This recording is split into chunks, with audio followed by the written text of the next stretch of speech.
Tom, thank you so much for being here today. Welcome back to the show, Second Timers Club, right here. Yes, thank you very much for asking me.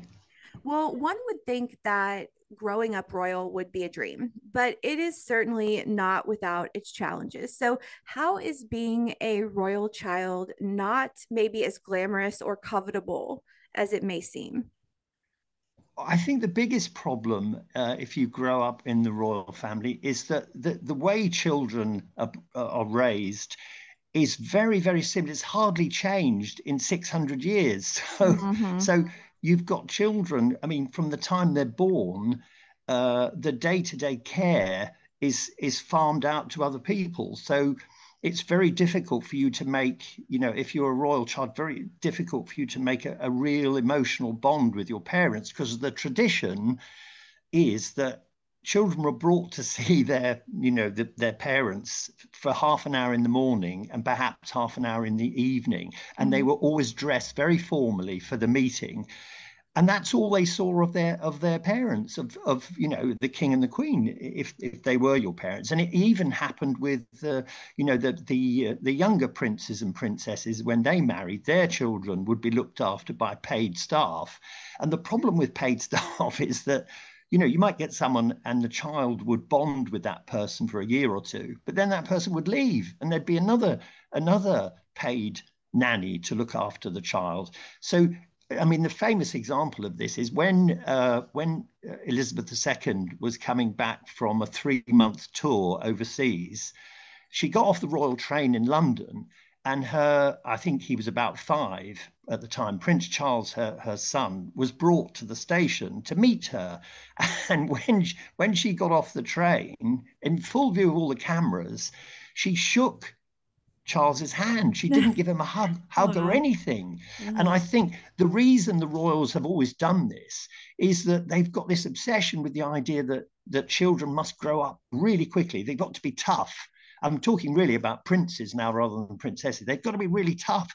So they get other people to look after them to toughen them up, and then they send them away to school. So when they're a bit older, say 10 or 11, their parents see them even less because they're Mm. away at boarding school. And we all know, for example, Charles was sent to a boarding school in Scotland, and he ever since leaving that school, he's complained about how terrible it was. It Hmm. was cold, he was bullied. It was a very Spartan kind of regime, not much to eat, no heating at all. But there was this idea, that you've got to be, if you're a royal prince, you've got to be tough. You mustn't be clingy. You mustn't be emotionally needy. And the paradox is that when you treat children like this, what you actually produce is the opposite of what you intended. You produce really needy adults, which is why Charles and Diana were never going to make it, because she had the same kind of upbringing as he Hmm. did. So you've got these two needy people desperately in search of some kind of emotional solidity, and they were never going to find it in each other. But having said all that, I think the very young generation, when by that I mean George, Louis, Charlotte, um, and Meghan and Harry's children, I think it will be different for them. They'll still have people to do the sort of day-to-day work, changing the diapers and all that sort of stuff. But they will spend a lot more time with their children than was traditional. But it is extraordinary how long it's taken for those changes to come about. It's Hmm. incredible. Hmm. So, kind of an extension of that question, just simply put, what is it like to grow up royal? It's immense privilege. I mean, somebody said to me who worked for Harry when he was young, Harry thought that it was almost as if by magic he threw all his clothes on the floor at the end of the day, and a day later they were washed, ironed, beautifully folded, and back in his chest of drawers and his wardrobe. Mm. And when you grow up like that, it is as if absolutely everything is done for you. You don't need to do anything for yourself. I mean, it is extraordinarily luxurious. Even maybe the children of millionaires, they may get looked after in the same way and have everything that they want, never have to make a cup of tea, never have to clean their rooms or their clothes.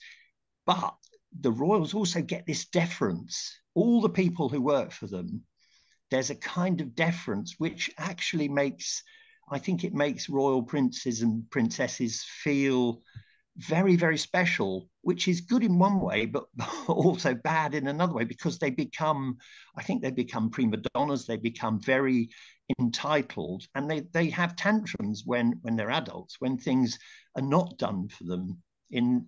For example, I know William, the one occasion his shoes were not polished properly. He didn't like the way, and he had a complete tantrum about this. And his father Charles is very similar.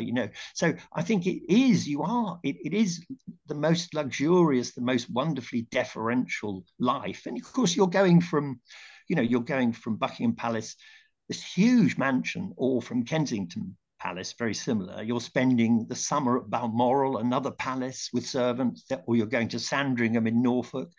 All these places, everyone defers to you, and you can have it whatever you want, and you expect that. So you grow up to sort of expect that the whole world will treat you in the same way. And so when they bump up against the outside world, maybe in the form of the press, they realize that the rest of the world is not so deferential. Of course, a century ago, the rest of the world was deferential, but that part of it has changed. So in a way, I mean, the reason my book is called Gilded Youth is that they do have a sort of gilded childhood. It's golden, but they're in a golden cage. So it's this tension between, they can't go out and play with their friends whenever they want, but when they're at home, everyone defers to them. They get everything done for them. They're treated like royalty, but of course they're in a prison at the same time. Well, we know they get a lot of attention, and I suppose they don't know any other way. But is the fishbowl and the fame just something you get used to, or what is that like for them? I think many members of the royal family find it extremely difficult because as they grow up, they become addicted to the outside world saying only good things about them. So when the outside world doesn't say good things, is critical of them, I think it's immensely stressful. I mean, it's probably not unlike, if you're a film star and you've had a lot of praise for your last film, and then you're in another film and everyone says you're a terrible actor, it's a terrible performance. I think that's really difficult to cope with. I mean, Mick Jagger famously said, he's 80 now, he's been famous since he was 17 or 18. He said, you never really get used to it because you pretend that you're not interested, you don't care what the world says about you, but there's another part of you that deeply cares. So I think you are in a fishbowl if you're a child or an adult in the royal family, because everyone is outside peering in, and you have to sort of somehow, you can only be a private person in a very limited way. You're public property. So I think in many ways, the royals find that very, very difficult to cope. I mean, if you take Diana, she found it immensely difficult to cope with. And I don't think Charles would say that his life has been a happy one. And it's all to do with the fact that he grew up in this, by modern standards, if they didn't have lots of money and they weren't the royal family, you'd say it was very dysfunctional. Sure. Oh, yeah. Well, you write that I found this was very interesting from the book, that royal childhoods are relatively unchanging throughout history. So I feel like there is a shift happening, particularly with Prince George, Princess Charlotte, and Prince Louis. So does that hold true, that royal childhoods are unchanging throughout history, even with the Wales children? I think the big change it has come with the children of William and Kate. William and Harry had essentially the same sort of childhood that they would have had if they'd been born 500 years earlier. But I think in marrying Kate, who comes from a fairly ordinary background, but more importantly, a background where, her parents were very involved with her childhood in the normal way. She's a very warm character. She's very stable, emotionally stable, because she didn't have dozens of paid nannies who changed all the time. And I think William has sort of recognized that. William, I think, is quite a damaged adult, damaged by this strange royal upbringing.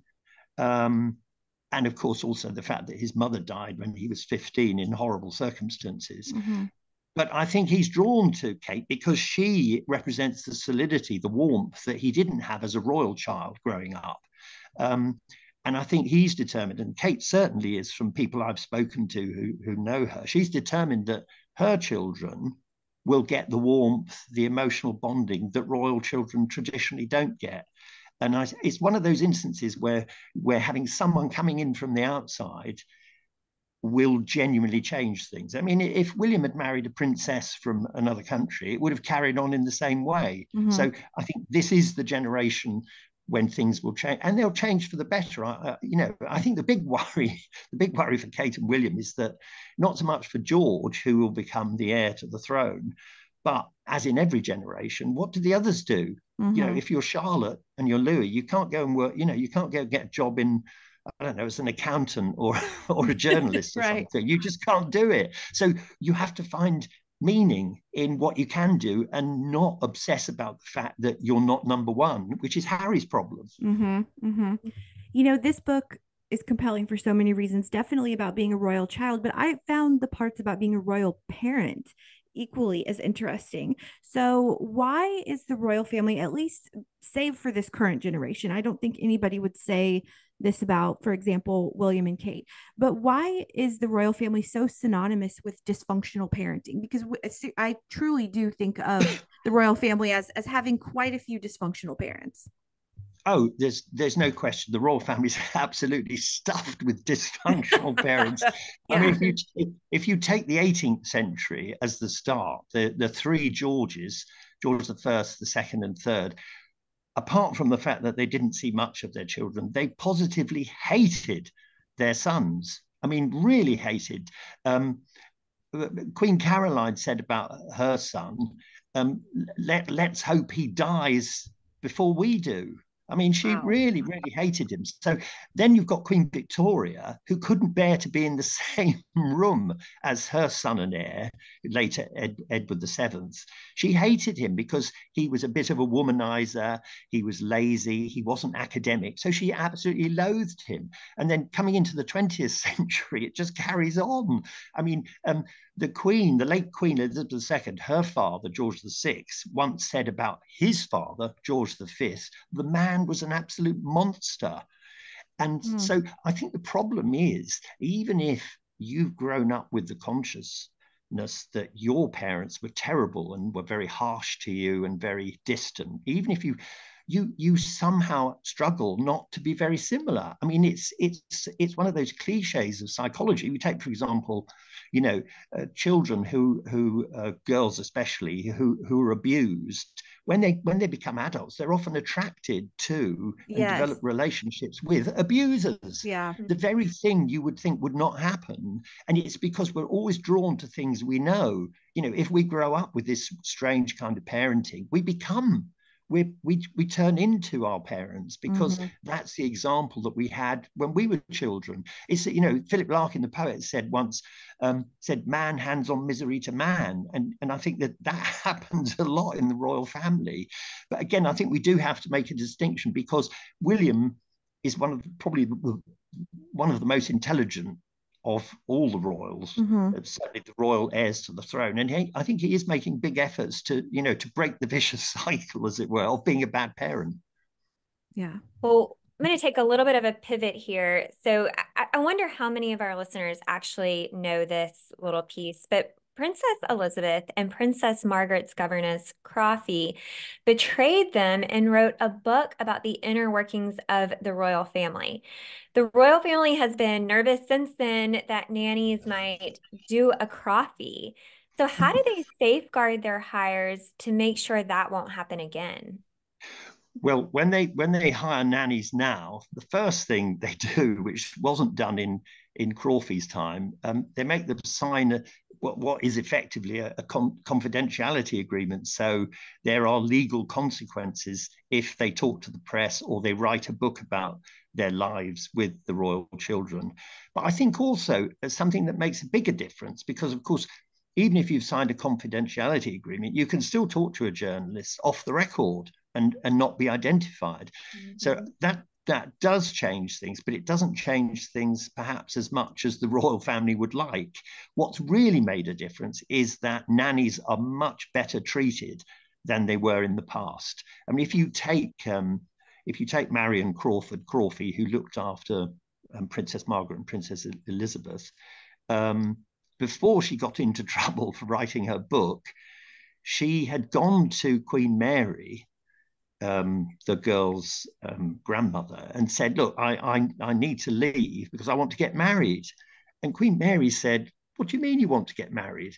What will the princesses do without you? And the implication of this conversation was that Queen Mary simply couldn't understand that someone who worked for the royal family wasn't prepared to devote 24/7 all her life to her job. And that was the sort of attitude to nannies. And I think in the end, if you treat people badly like that, eventually they will leave and they will say things that you won't like. So now in the royal family, it's a much kinder environment for staff. They're much better treated, they're better paid. Assumptions aren't made about the fact that, you own them body and soul. Right.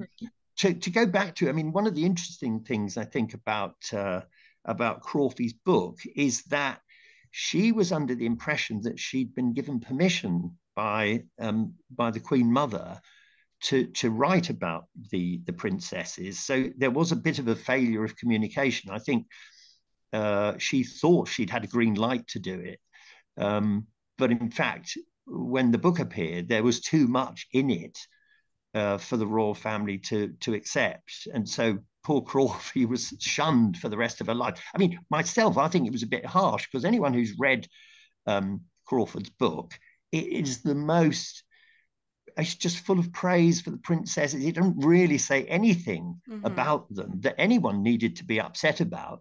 But I think it was the principle that, somebody should have said something publicly about what they were doing privately for the royal family. Right. But I mean, other people have written memoirs, and I think we're all a bit less sensitive. Even the royal family are less sensitive, unless someone says something really terrible about them. Yeah. You know what? There are so many, Tom, eccentric and bizarre stories in this book. Is there one that stands out to you the most as, whoa, that is really wild? Well, maybe not wild, but I thought one of the most telling stories, and also I think very eccentric, one of my favorite stories is that the late Queen Elizabeth II, when she was a very small child, she began to have these every afternoon. She would eat. They were called jam circles. They were tiny pieces of bread cut in a circle with jam on, and she had them every afternoon at tea time. And when she was in her 90s, excuse me, she was still eating the same tiny round jam sandwiches. And I think that was part of her, something that hasn't been discussed much is that with girls, with Elizabeth particularly, the late Queen, when she was growing up, her father was actually very affectionate. He wasn't able to demonstrate it much, but he was more affectionate, partly because she was a girl rather than a boy.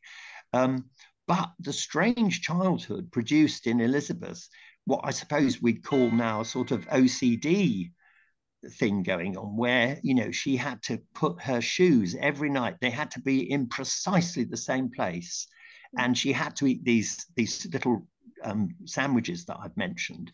And I think it was ritual, it was duty and ritual that made Elizabeth II such a successful queen. But how extraordinary that something she loved as a 7-year-old, she was still doing as a 90-year-old. And I think that says a lot about how rigid she had to make her life in order to get through it. It does. Well, aside from that, was there a piece of your research that you found really fascinating to learn? Well, there were some surprises. I hadn't realized that, for example, and it's a very sad story. I knew just in a very general sense that, for example, Charles had been horribly bullied at his boarding school. But I hadn't realized that a lot of the time, many nights, he was actually physically assaulted. The other boys would, they would actually punch him. They'd beat him up when he was trying to sleep. So, that was a real shock to read about that. Also, I think, one of my favorite stories was that another one was that poor Diana, when when things fell apart with Charles and she was, well, as she saw it, she was effectively a lot of the time imprisoned in Kensington Palace. And I love the fact that she would sneak out in disguise. And apparently on one occasion, I don't know if people know Kensington Gardens, which used to be the grounds of Kensington Palace, but are now open to the public. There's a round pond where people used to sail their boats, very close to the palace. And Diana was once sitting on a bench overlooking the pond in disguise. And she spent about 20 minutes talking to a rough sleeper, a chap who was, well, effectively a tramp. And apparently they got on like a house on fire, but he had no idea who she was. Wow. I just love that. And she was very good at that kind. She wasn't judgmental. So, that really rang true to me when someone told me the story. That's amazing. And that, that was her charm, right? Is that she could get along with anybody, talk to anybody. And that's why she was so beloved. And, in the old days, parents, as you mentioned earlier in the episode, would see their children for roughly 30 minutes, maybe an hour a day. We know that nannies and governesses were mostly raising these children. And in some cases, the parents were kind of strangers to them. I do believe, as you've mentioned in this episode so far, that then Princess Elizabeth was close with her parents, closer maybe than normal at that time. But she was a standoffish parent herself, Queen Elizabeth was. Why was this? Was it because for most of her parenting, save for, I guess, the first 4 years, she was queen? Yeah, I think Elizabeth was in a difficult position because when she became queen, she felt, because we all know the big thing about Elizabeth II was her, I won't say obsession, but she was absolutely determined to put duty first. And what that meant was she inevitably put Anne and Charles, she put them second, even though they really needed her. And even though, as you say, she had the benefit of a close, warm relationship with her own father. So I think it was the fact that she just felt she had to show the world that she was a queen to be reckoned with. She wasn't going to be a slouch. She was going to really, really do it properly. And so inevitably, for the first few years of Charles and Diana's lives, they were neglected. That said, she also came under huge pressure from advisors in the palace, some of whom they were Victorians. These people in the 1950s, when we had this very young queen, the people closest to her telling her what to do and advising her, they'd been born in the, maybe the 1890s, and they had completely absorbed the values and attitudes of long ago.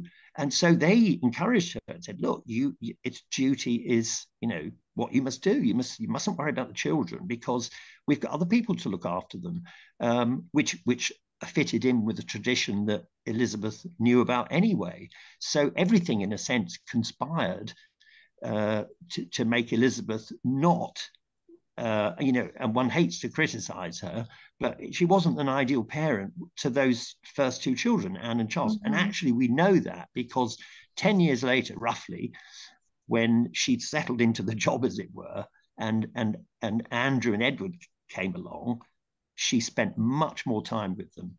She would push them in a pushchair around the grounds of Buckingham Palace, or have them in the room when she was going through her papers, her government papers. And I think she realized that she'd made a terrible mistake with the first two children. And she was determined to try and put that right with the second two children, who were born in the 60s. I mean, I think she only partly succeeded because like her father, I mean, she was a warm character, but she was very reserved. You know, famously, on one occasion, she ran up to her father when she was a girl, as if to put her arms around him, and he shrank back. You know, he just was really awkward, even with his own daughter. And I think Elizabeth inherited a bit of that. So although she tried, she wasn't a very relaxed sort of person. She didn't like hugs, even from her own children. She was, you know, many people who have to do the sort of work that Elizabeth had to do, being a monarch, they would have a sort of public persona, which is more formal, and a private persona, which was very different, which was much warmer, less formal. Elizabeth didn't really have that. She was all of a piece. You know, she even privately, she was very formal. And she got that from the fact that although her father was a very warm character, he couldn't show it. And she found it difficult to show it too. So again, we go back to this thing where, you know, even if you don't like what you had as a child, it's very difficult for you to be a very different kind of parent. Although, you know, as I've said, she tried much harder with Edward and Andrew, although they were still, you know, the you know, washing them and taking them for walks. Most of it was still done by paid staff. Well, we know Charles turned to Louis Mountbatten to fill some of the void that existed in his relationship with his parents. So, can you tell us a little bit about the role he played in Charles's life and his success? Well, Lord Mountbatten is a very interesting character because he showed an enormous amount of interest in Charles in a way I'm afraid that Charles's father, Philip, didn't. Charles relied on him hugely and loved him in a way perhaps he found it impossible to love his own father. So Mountbatten, as it were, became a sort of substitute father. He wasn't a particularly warm character, but it was the fact that he was very interested in and very sympathetic towards Charles that made them bond together. But I think my own view is Mountbatten was I think he was a sort of dangerous father figure for Charles, because he encouraged this almost medieval idea that one, Charles should just you know, treat Camilla or any other girlfriend he had at the time as, I don't know how to put this, as, you know, just as something lightweight. You know, he should have as many relationships as possible, but not treat any of them as serious relationships. And then he should find someone very aristocratic, very innocent, and very young, so that basically she would be compliant. And that's why, in the end, Charles married Diana. It was the maneuverings of Mountbatten and Diana's grandmother, to some extent. And Diana's grandmother was a great friend of the Queen Mother too. So they all got together to try and make this marriage, which was an arranged marriage between, and they didn't care about whether or not, especially Mountbatten, whether or not Charles and Diana were actually suited to each other. He saw it completely, Mountbatten saw it completely in dynastic terms. You know, someone said about Mountbatten that his vanity was monumental. He believed he was a sort of kingmaker. He loved the fact that he could move these pieces around on the chessboard, but he forgot that they were flesh and blood. They had feelings. You know, so when he effectively arranged this marriage, he really didn't bother him. He actually said to Charles, and I know this because I interviewed a close friend of Mountbatten's who worked on their estate down in Hampshire here in England for about 30 years. Anyway, he said that Mountbatten used to say to Charles, look, you can, once you're married, if you marry someone young and innocent, you can do your duty and have an heir and a spare, but you can still sleep with whoever you want, which was the medieval way. You know, kings up until Queen Victoria and beyond, you take Edward VII, they had mistresses as a matter of course. They were married, but they also had, you know, Edward VII was an absolute monster to his poor wife. He once said, oh, she's my brood mare. Wow. You know, just she's there just to have children for me. Wow. And Edward VII, as we know, you know, he was completely open about his mistresses. He'd go to the theatre with Alice Keppel, who was his mistress. And curiously, as you probably know, I always found this fascinating, Alice Keppel, who was Edward VII's mistress, his main mistress, she was the great grandmother of Camilla, who was Charles's mistress. So it's a very incestuous world, and I'm afraid Mountbatten was part of that. And he didn't always do the best thing for Charles. Wow, yeah. Um, so much to say there, but yeah, we'll just move on because broodmare is still in my head over here. But it's anyway. such an awful phrase. It's terrible, isn't it? Awful, awful, awful, awful. Anyway, Yeah. so I think that this is incredibly compelling because just because you're born first and are therefore the heir doesn't necessarily mean that you are the best tempered, let's say, of the sibling lot to take on the job of monarch. Example, I think many, if not most, would say temperamentally, maybe Margaret would have made a better monarch than Elizabeth, at least because she was so gregarious and outgoing. Maybe Anne might have made a better monarch than Charles because she is tougher, quote unquote. We have heard obviously so much about this as of late, with at the top of the year Spare coming out. But how does the heir and the spare dynamic impact royal kids?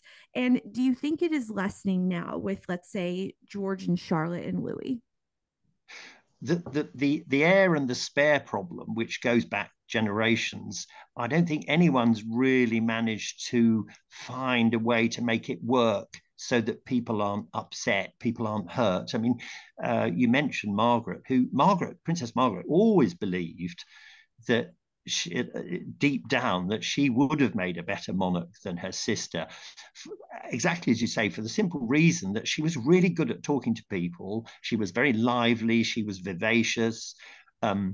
She seemed to connect with people in a way that her sister couldn't. And I think it all goes back to childhood, where famously George VI said that Elizabeth was his pride and Margaret was his joy. And in many ways, I think Margaret, for all her self-belief, I think at another level, she probably realized that she wouldn't have been able to carry off the need for seriousness and formality that you have to have if you're the monarch.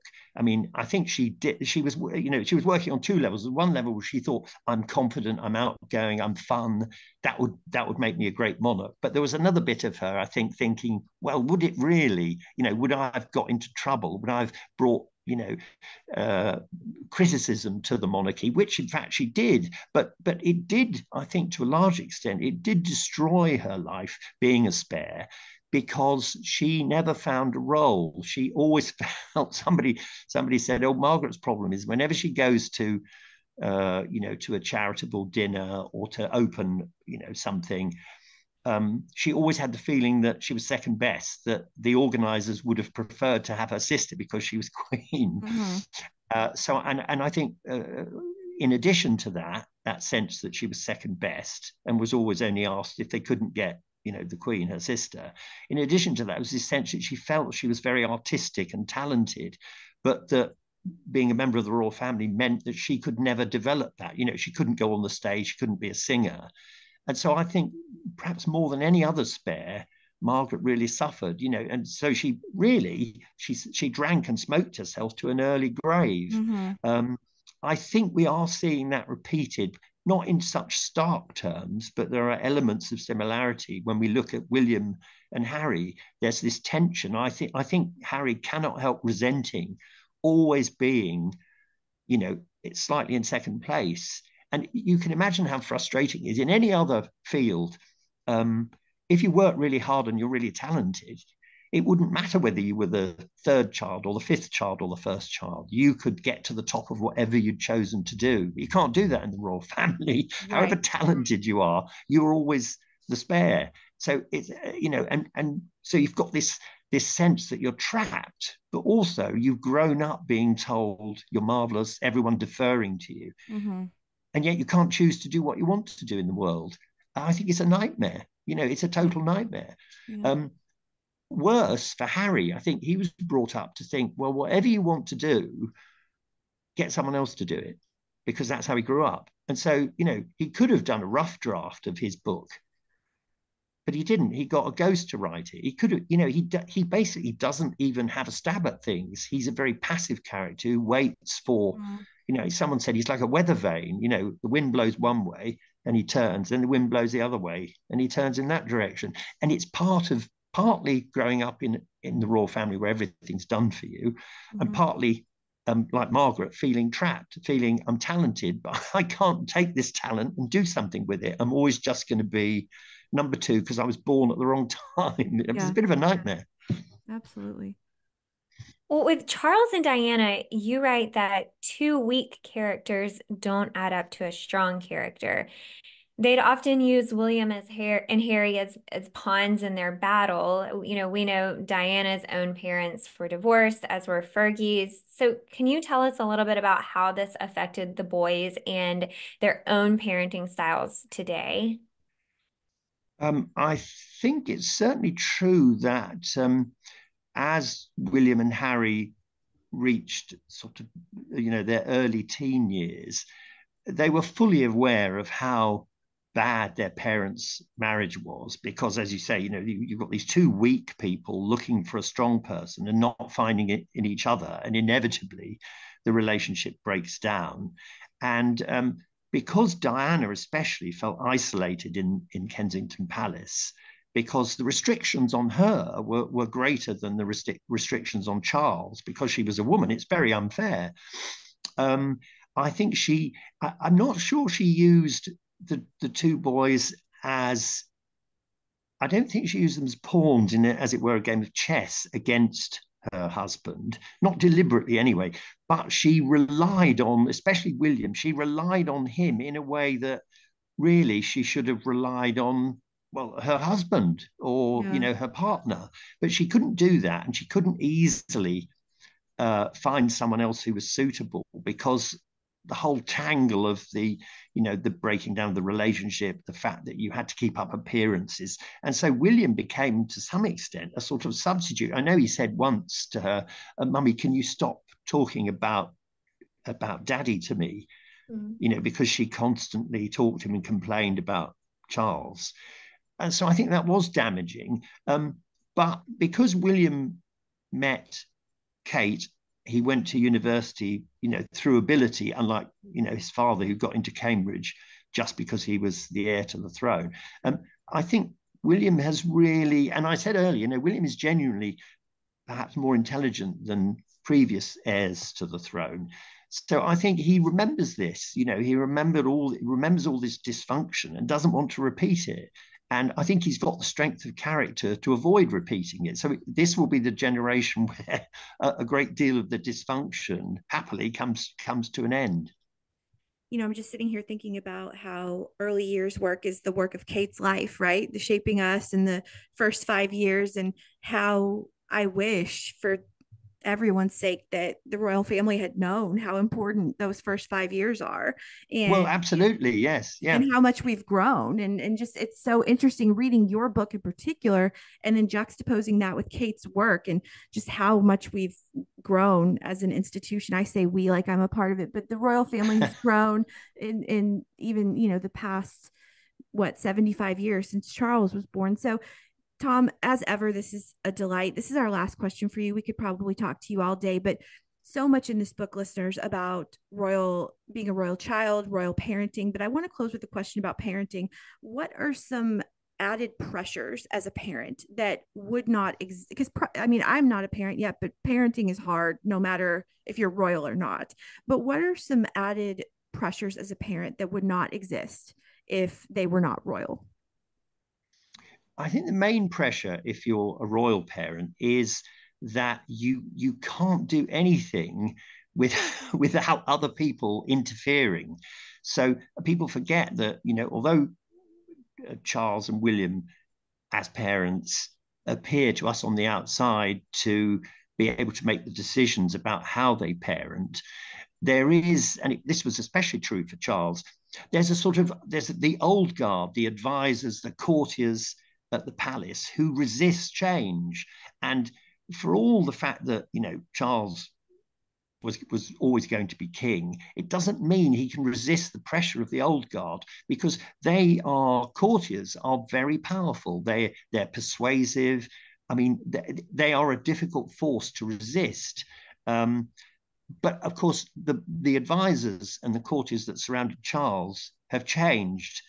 Many of them are no longer there. There are younger people coming in who don't have the same sort of aristocratic, reactionary backgrounds. And so it is easier. But I think it's this pressure within the palace that we don't see on the outside. I think that's the thing that makes being a royal parent so much more difficult than being a parent on the outside. Because if you're a parent on the outside and you're just an ordinary person, you can make the decision with your partner about how you bring the children up, how you raise them. But that's not so easy. It's not even easy for William. There will always be people say to William, no, sir, you should do this or you should do that. And he won't always be able to say, well, actually, I don't want to do that, just because it's always been done like that. That's not a good reason for doing it. He may sometimes get away with that, but not always. So I think that's the difference between being a royal parent and being, an ordinary parent. Well, there's so much that we've talked about today that I think our listeners and royal followers are just fascinated by it. And these are all questions that so many of us have wondered. So we certainly appreciate your time. It's a great book, and this book is perfect for a holiday reading list. So definitely add it to the list to our readers. And the book is called Gilded Youth, An Intimate History of Growing Up in the Royal Family. It's out now. And thank you so much, Tom, for being here today. Thank you very much for asking me. I enjoyed it very much.